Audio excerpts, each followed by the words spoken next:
আসসালামু আলাইকুম, welcome back to my channel Sabiha's greenery. আর আমি সাবিহা রয়েছি আপনাদের সাথে। সবাইকে বসন্তের অনেক অনেক শুভেচ্ছা জানিয়ে আমি আমার আজকের ভিডিওটি শুরু করছি।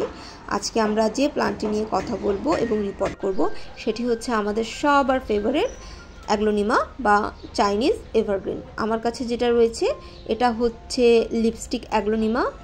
আর আমরা লিপস্টিক অ্যাগ্লোনিমা চিনতে পারবো এই পাতাগুলোর চারপাশে লাল রঙের বর্ডার থাকে এবং মাঝখানের ভেইনটাও যে আছে সেটাও লাল রঙের হয়ে থাকে। আর হচ্ছে অ্যাগ্লোনিমার অনেক ভ্যারাইটি আসে, তো যেগুলো কালারফুল ভ্যারাইটি ওইগুলো একটু এক্সপেন্সিভ হয়ে থাকে, আর যেগুলো গ্রিন টাইপের ভ্যারাইটি ওগুলোর প্রাইস একটু কম হয়। তো যারা নতুন আছেন তারা চাইলে কিন্তু গ্রিন ভ্যারাইটিগুলো দিয়ে শুরু করতে পারেন, কারণ যেহেতু এক্সপেন্সিভ গাছ, মরে গেলে কিন্তু আমাদের খুবই কষ্ট লাগে। আমার অবশ্য দামি কম দামি যে কোনো গাছই মরে গেলে খুবই কষ্ট লাগে। তো গ্রিন ভ্যারাইটিগুলো যদি আপনারা নেন ওগুলো বেশ হার্ডি হয়, তো ওগুলি সহজে মারা যায় না। তো কেয়ারটা বুঝতে বুঝতে আপনাদের একটু সময় লাগলেও গাছটি আশা করছি কোনো ক্ষতি হবে না। আর নামে এটি চাইনিজ এভারগ্রিন হলেও এই গাছটি কিন্তু শুধু চায়নাতে সীমাবদ্ধ নয়, আমাদের সাউথ ইস্ট এশিয়া এবং নিউ গিনির যে ট্রপিক্যাল এবং সাব ট্রপিক্যাল রিজিয়ন ওইখানে কিন্তু এই গাছগুলো খুব ভালো হয়। তো অ্যাগ্লোনিমা রিপোর্ট করার জন্য আমি এখানে নিয়ে নিচ্ছি হচ্ছে 8 ইঞ্চি সাইজের একটা পট। এই পটটা আমার খুব ভালো লেগেছে, এটার ডিজাইনটা একটু ডিফারেন্ট, আর আমি এটা আরএফএল থেকে নিয়েছিলাম। আর অ্যাগ্লোনিমা ভালো করার জন্য আমাদের অ্যাগ্লোনিমার মাটিটা খুব ভালোভাবে তৈরি করতে হবে। আমি সাধারণভাবে যে ইনডোর গার্ডেনের পটিং মিক্সচার রেডি করি আপনারা ওভাবেও তৈরি করতে পারেন, আমি আজকে একটু ডিফারেন্টভাবে করছি। তো এখানে আমি নিয়ে নিচ্ছি 1 কাপ পরিমাণ বাগানের সাধারণ মাটি, এরপরে অ্যাড করছি 1 কাপ পরিমাণ কোকোপিট।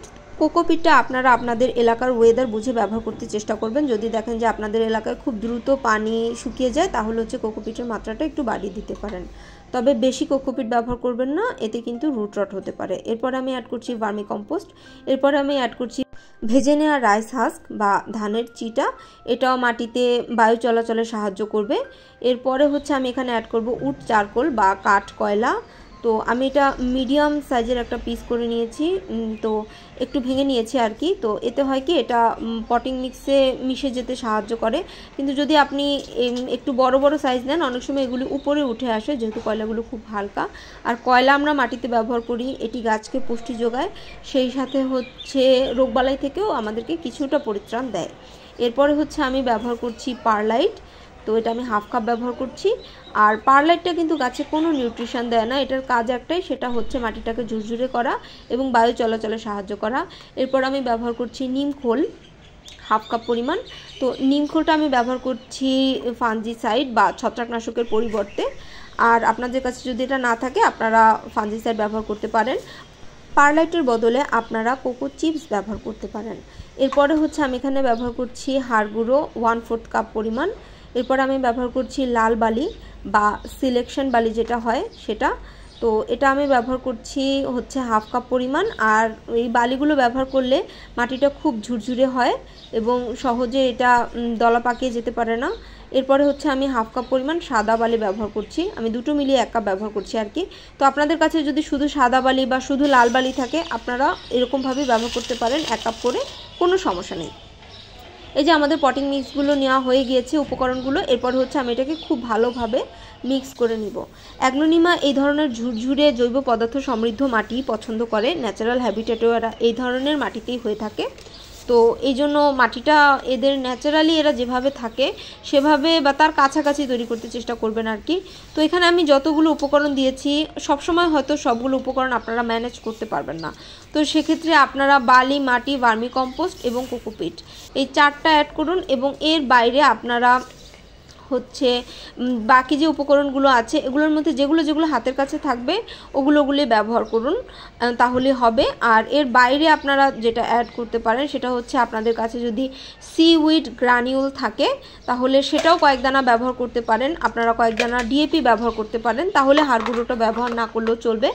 আর হচ্ছে আপনারা অসমোকোড ব্যবহার করতে পারেন, এটাও খুব ভালো স্লো রিলিজ ফার্টিলাইজার। আর হচ্ছে এগুলো কিছুই না থাকলে আপনারা হচ্ছে মাইক্রোনিউট্রিয়েন্টস ব্যবহার করতে পারেন, অ্যাগ্লোনিমার জন্য মাইক্রোনিউট্রিয়েন্টস খুবই ইম্পর্ট্যান্ট, বিশেষ করে কপার। তো মাইক্রোনিউট্রিয়েন্টসের ভেতরে কপার দেওয়াই থাকে।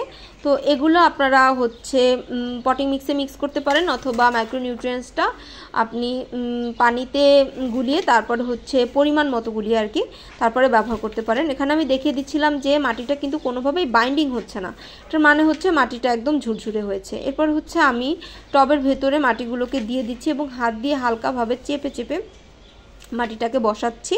তারপরে হচ্ছে আমি যেভাবে সবসময় বের করি যে পদ্ধতিতে, সে পদ্ধতিতে আমি গাছটিকে এই যে নার্সারি গ্রো ব্যাগ রয়েছে সেখান থেকে বের করে নিচ্ছি। নার্সারি থেকে যে মাটিটা দিয়েছে ও মাটিটাও কিন্তু বেশ ভালো, বেশ ঝুরঝুরে, নিচে কোকোপিট রয়েছে, বালি এবং মাটি মিশ্রিত অবস্থায় আছে। তো এই জন্য আমার কাছে মনে হচ্ছে যে ওদের পটিং মিক্সটাও বেশ ভালোই ছিল। আর হচ্ছে এখানে দেখুন অ্যাগ্লোনিমার শিকড়টা কিন্তু একদম সুস্থ আছে, কোনো রুট রট নেই। তো আমি যদি এখানে দেখতাম যে এটার রুটে কোনো প্রবলেম আছে তখন আমি কি করতাম, আমি এটাকে সিম্পলি উঠিয়ে ভালো করে ধুয়ে তারপরে হচ্ছে নর্মাল পানিতে একটা বটলে নিয়ে বসিয়ে রাখতাম, যেখানে ইনডিরেক্ট সানলাইট আসে এরকম একটা জায়গায়। তো আমি যতটুকু জানি অ্যাগ্লোনিমার রুট রট হলে এটা বেশ ভালো চিকিৎসা। এছাড়া আপনারা এটিকে যে স্থান থেকে রটিংটা হয়েছে ওই স্থানটা কেটে দিয়ে তারপরে ফাঞ্জিসাইড লাগিয়ে আপনারা আবার বসিয়ে দিতে পারেন, তাতেও বেশ ভালোভাবে দ্রুত রিকভার করে আর কি। তো আমি এই যে গাছের চারপাশে হচ্ছে পটিং মিক্সটাকে দিয়ে দিচ্ছি। আর গাছটা মাঝখানে লাগালে ভালো হয়, তাতে হচ্ছে আপনি চারপাশ থেকে যদি কোনো ফার্টিলাইজার দিতে চান সেটা দিতে সুবিধা হয়, আর হচ্ছে দেখতেও ভালো লাগে এই আর কি। তো অ্যাগ্লোনিমাকে ইনডিরেক্ট সানলাইটে রাখতে হবে। অ্যাগ্লোনিমা খুব পপুলার একটি হাউস প্লান্ট। অ্যাগ্লোনিমা ইভেন বায়ু পরিশুদ্ধকারী বা এয়ার পিউরিফায়ার হিসেবে কাজ করে, এরকমটাও কিছু কিছু গবেষণায় বেরিয়ে এসেছে।